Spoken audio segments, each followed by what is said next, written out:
you all know that I am about all things, embracing all things feminine, right? Like, and women dropping into their feminine bodies and embracing their feminine nature and like all the feminine, all the feminine. And I've also been pretty vocal as of late about how I feel regarding, hey, other me, how I feel regarding, you know, this idea of love and light. And I want to clarify my position a little bit on this because, you know, it's easy to get on and just be like, fuck love and light, that's stupid, blah, blah, blah. And, you know, I think that love and light has served a purpose.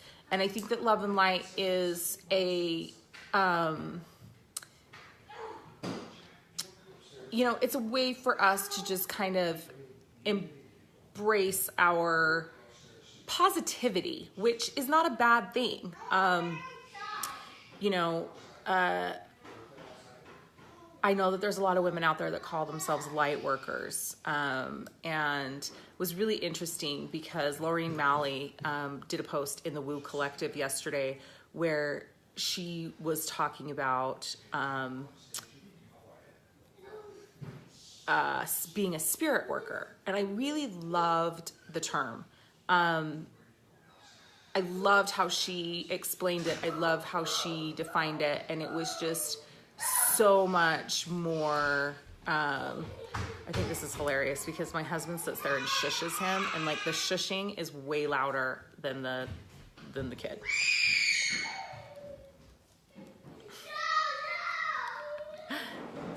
Six o'clock at my house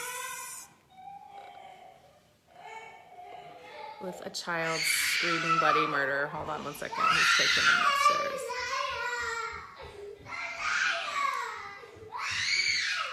Four-year-olds.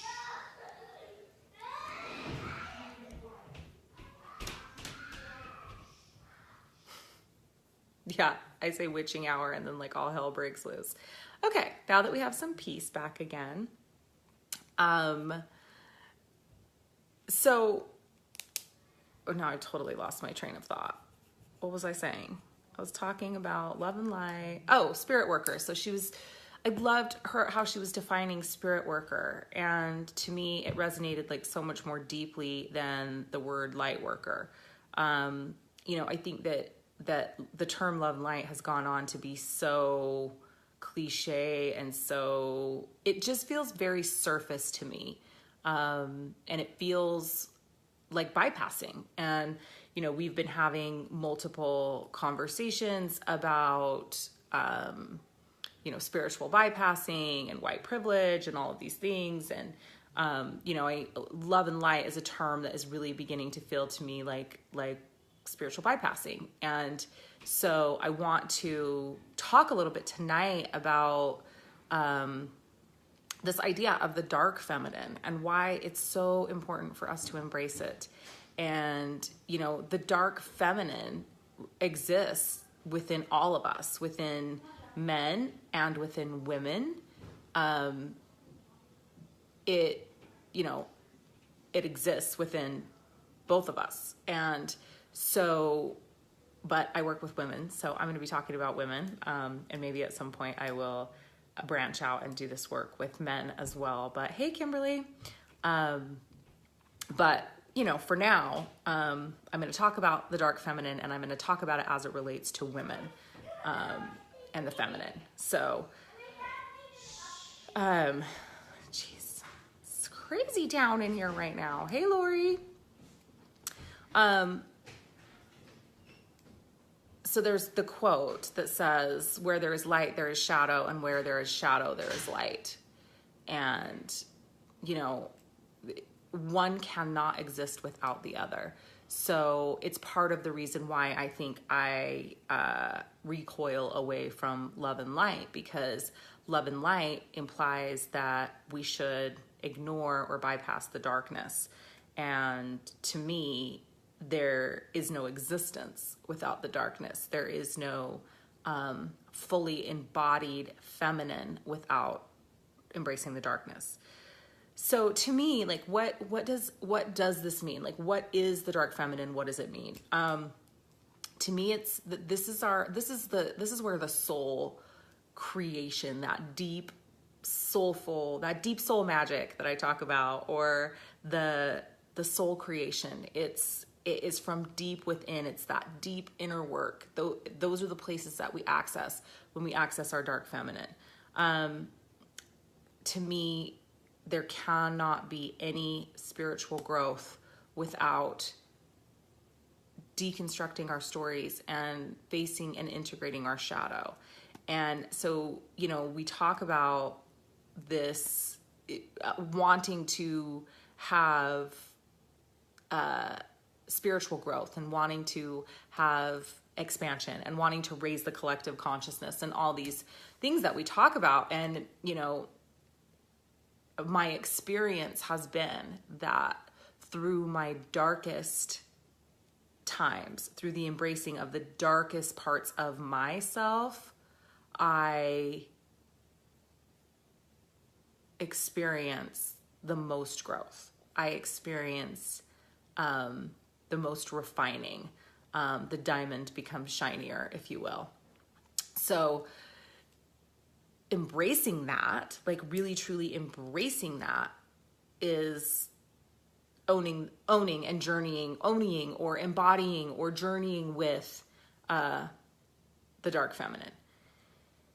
So, I think we are taught, especially as women, to repress those parts of ourselves, to not let those parts of ourselves show. There's a whole nother conversation that we could have about, the 7 feminine archetypes and the archetype of the whore, and how as women, we just are taught to really be one thing in the light and another thing in the dark. And it's a huge, inner conflict that many of us struggle with. But, the thing I know is that the more we try to escape our darkness, the more it overcomes us. The more we repress those things, the more we choose to ignore or hide from our shadow parts or the darker part of us, the more it comes out sideways, right? So, just like externally, you can't lose your shadow. Like you literally cannot lose your shadow. You can't lose your internal shadow either. And, when we repress it, when we hide it, when we minimize our shadow, that's when it comes out sideways and in unhealthy ways. So to me, let's look at beginning to embrace that part of ourselves. That part of the dark feminine is our dark, our unconscious, our mysterious, our unpredictable sides. And to me, the darkness is our depth. It's where we get our depth of character. It is our life force energy. It's our fire. It's our passions. It's our desires. It's our power. We harness all of that from the dark feminine, from the place of the dark feminine. My belief is that she is how integrating her and embracing her is how we reclaim our place from the patriarchy. It's how we create an even, how we begin to create the even balance, how we begin to get that pendulum to swing back to the other side. And it was interesting because my husband was saying it's like swinging one way or the other, and we really need to find the balance, which I agree with. But I believe that in order to reclaim our place or to take that back, that we truly need to embrace that. We have to embrace her. She is how we get there. We don't get there through love and light. Love and light is not going to change these types of dynamics because the dark feminine resides within all of us. And the more we repress her, the more she shows up and the more she comes out sideways. And she comes out sideways as irritability and lack of patience and short-temperedness, and those are the results, right, of not feeling the feels and not allowing us to experience a full range of emotion and not tap into the perceived darker emotions, the heavier, the more dense emotions. So, the dark feminine, she speaks her mind, and she embraces her emotions. She embraces all of them, and she speaks her mind, and she's not afraid to speak her mind, and she doesn't censor herself. And I believe that all of the women on this planet could use a little more of that in their lives. We embrace her to become embodied.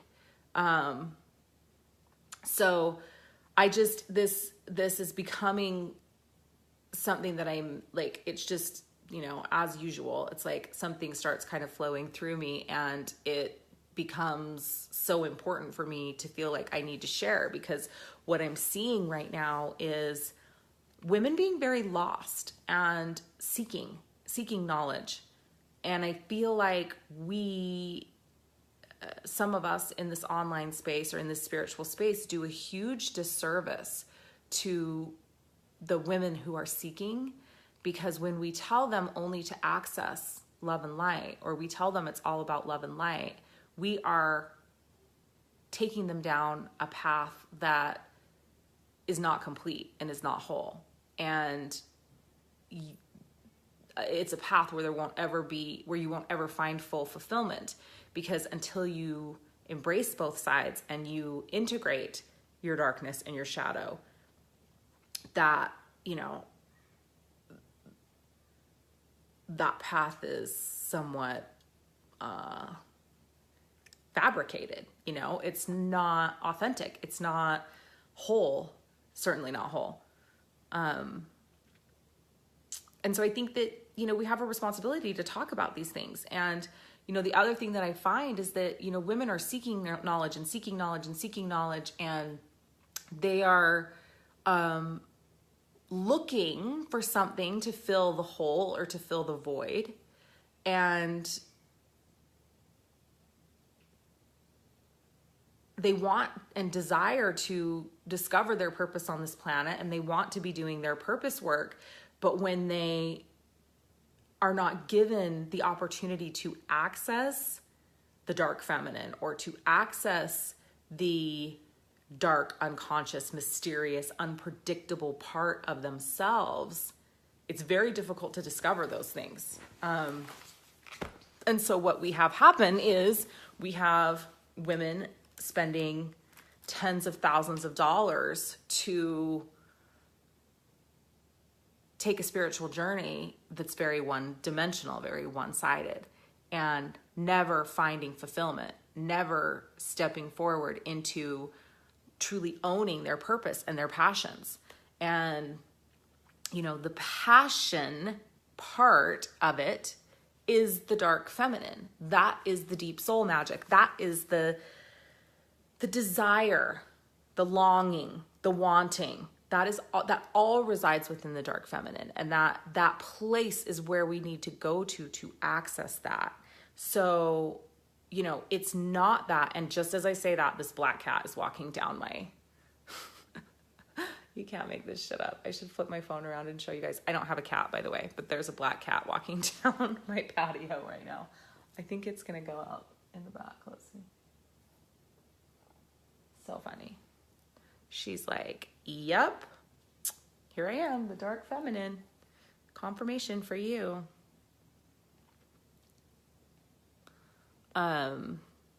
So yeah, it's just is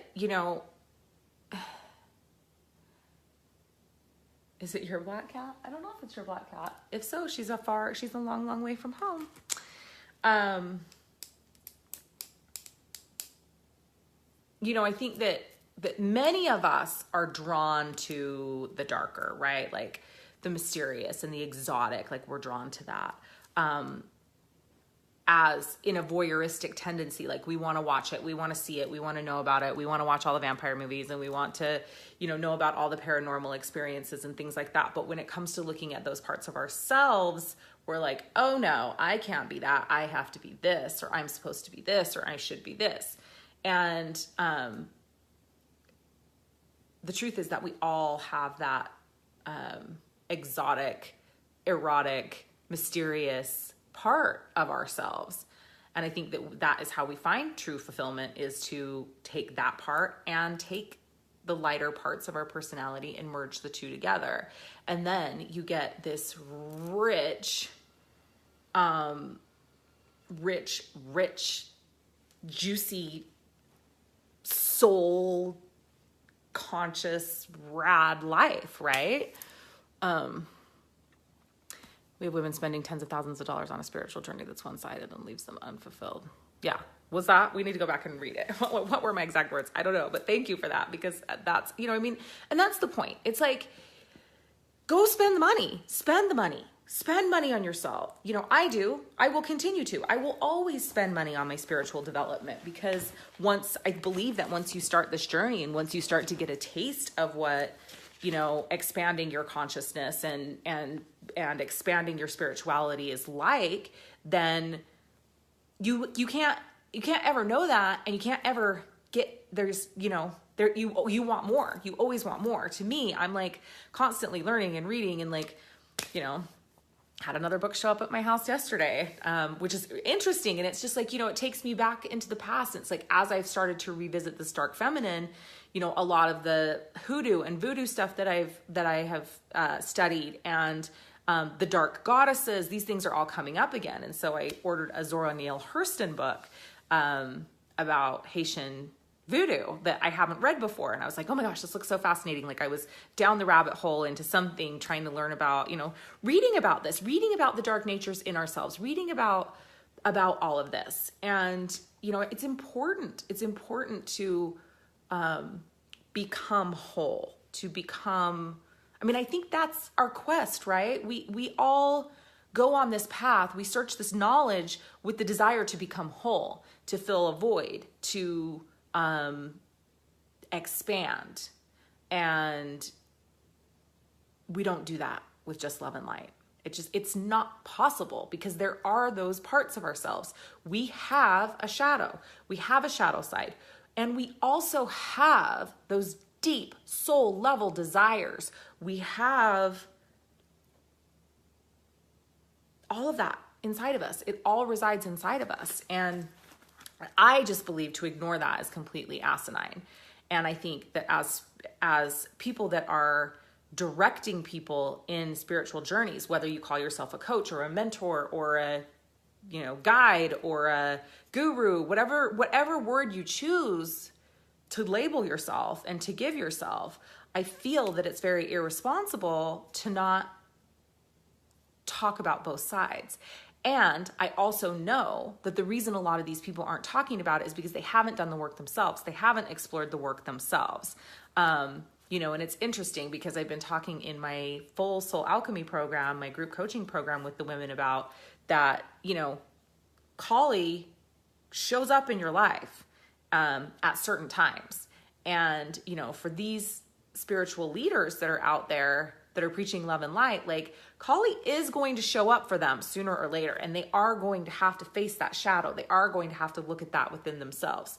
And so I feel like I do a disservice to my clients and to my community if I don't talk about these things, because I know how rewarding and how fulfilling life can be when you embrace these things and when you do this work from the get-go. So it's not, you know, waiting until you're 3 or 4 years into your spiritual journey to begin to do this work. You can start doing this work right away. This work is vitally important.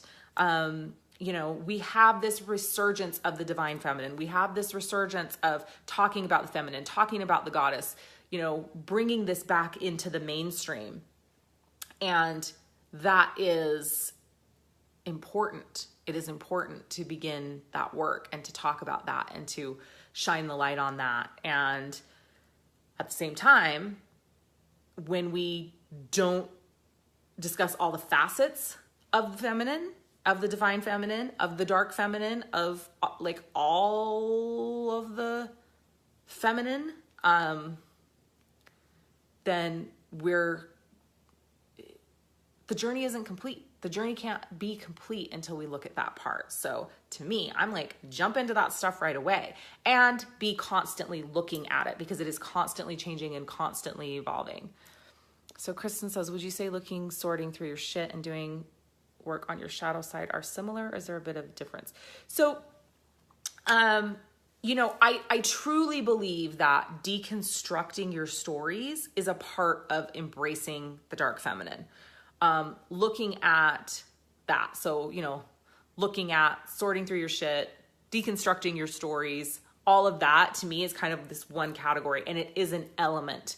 To me, the other element that I feel is really important is looking at the shadow emotions or the shadow archetypes of the feminine archetype, right? The shadow side of the feminine archetype.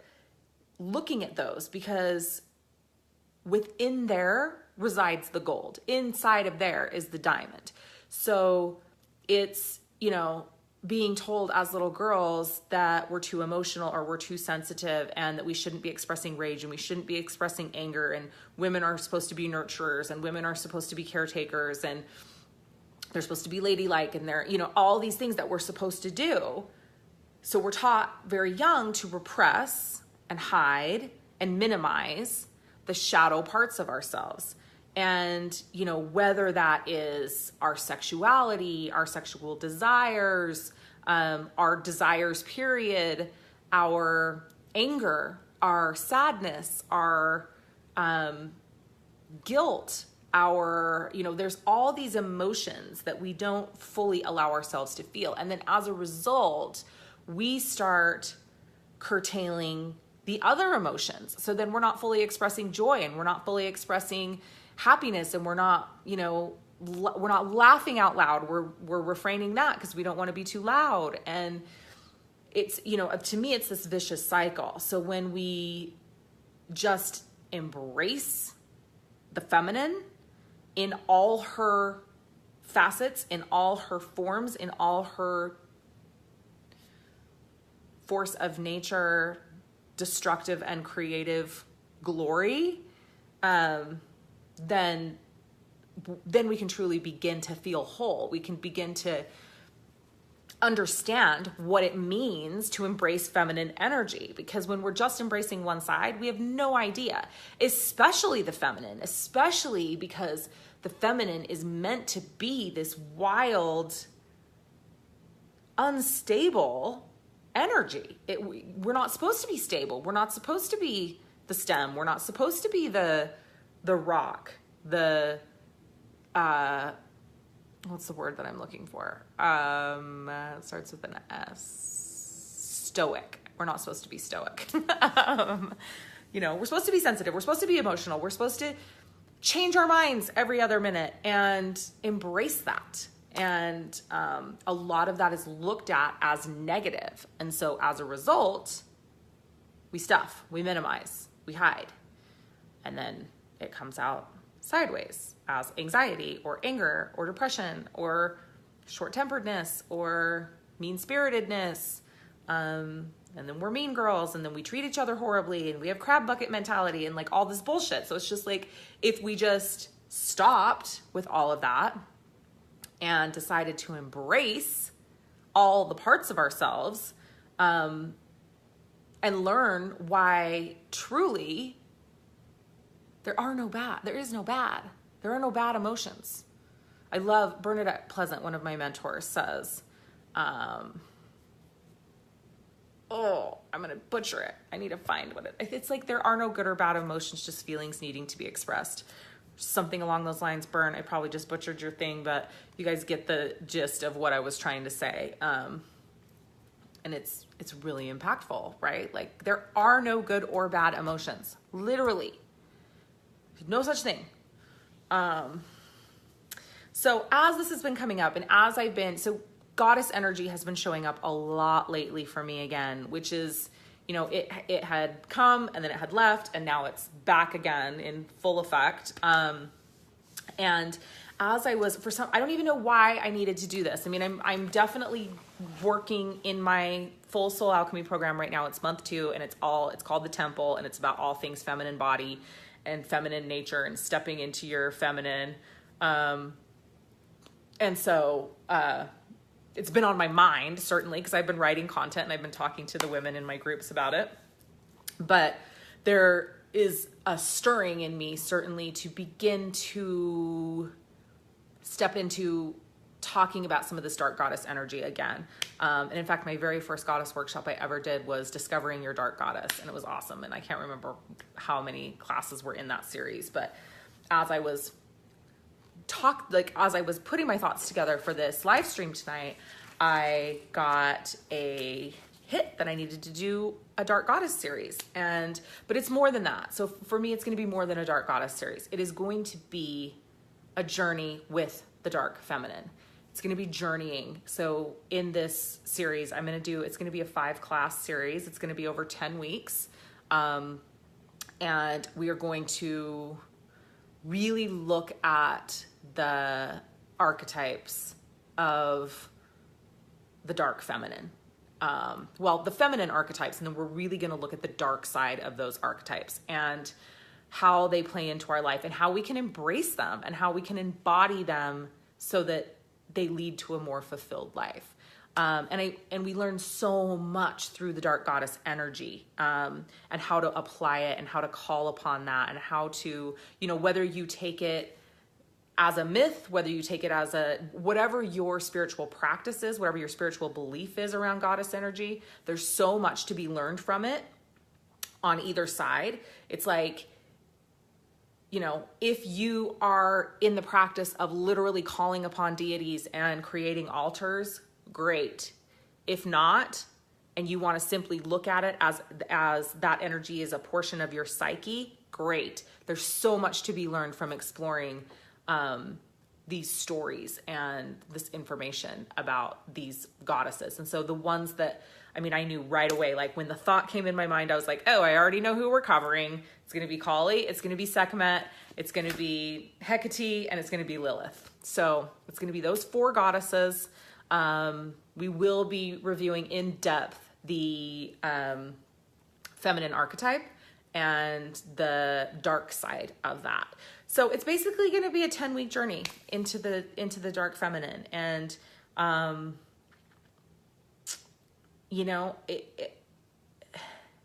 the deep soul magic is basically what this series is going to be about. So for those of you in my all course, this is not going to be included. This is a different thing. This is a series, of things. And so it's so Lilith to me is, me too, just so drawn to Lilith, right? Like the original dark feminine. And so it's going to be amazing. Like I'm super excited. So we're going to start the week of July 23rd. I will be back from spiral practitioner training and I will be in Bali, and we'll be so ready to dive into all the juicy dark goddess goodness. And we will have class every other week. So it'll go 10 weeks and you'll have an opportunity to do some assignments, but they're not going to be super labor intensive. This is really going to be about receiving transmissions. We're going to do some goddess channeling. It's going to be looking at ourselves at a deep soul level, but it's not going to be like some of my other things where it's like you're doing tons and tons and tons of journaling. This really is intended to help you start your journey that you will always continue with the dark feminine, to step out of this idea of love and light and just be in it, right? Like be in the dark feminine.